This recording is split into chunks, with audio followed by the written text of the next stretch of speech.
And since Tyree Sampson's tragic death, there's been a push for change. A bill in his name is moving through the Florida legislature. WESH 2's Anika Hope continues our live team coverage. Anika, the goal of the Tyree Sampson Act is to prevent another tragedy.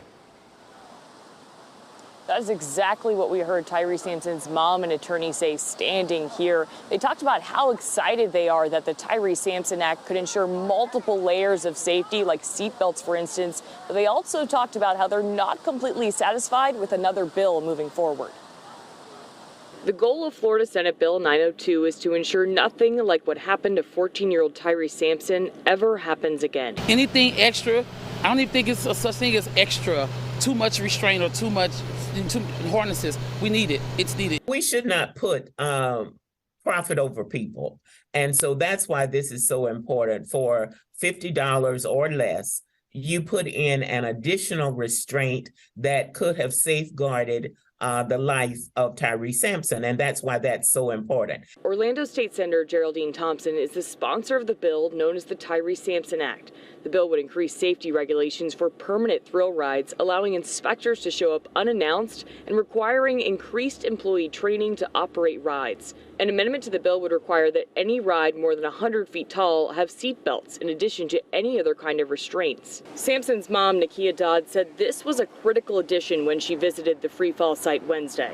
I'm very excited they did decide to add those in because, again, it will save another child's and family life. So the extra restraints were needed prior to this happening. The unannounced inspections would be a new component with regard to making sure that maintenance, safety, etc., is in compliance with the manufacturer's guidelines. Monday, the Senate Agriculture Committee unanimously passed the bill. They did the same for Senate Bill 904, one Thompson also sponsored. It would provide a public records exemption for documents related to the investigation of an accident involving death or serious injury. That means you wouldn't be able to see those documents until after the investigation was concluded. Talked to Senator Thompson about getting that out of the bill, that the press should be able to find out immediately what happened, and that, most importantly, the family should know, and the rest of the industry. If there's a problem right away, why would we wait when Six Flags or somebody else needs to know the problem that's going on? But both bills could be amended before they're up for a final vote.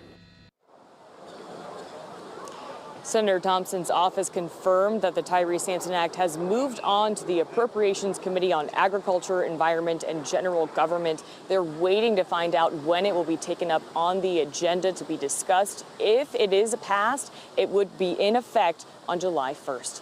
In Orlando, Anika Hope, WESH 2 News. Okay, Anika, thank you. A lawyer for the owner of the Orlando Free Fall ride issued a statement about the settlement. He says, "We are pleased that the settlement has been reached. We also continue to support Senator Thompson in her efforts to make the Tyree Sampson bill state law."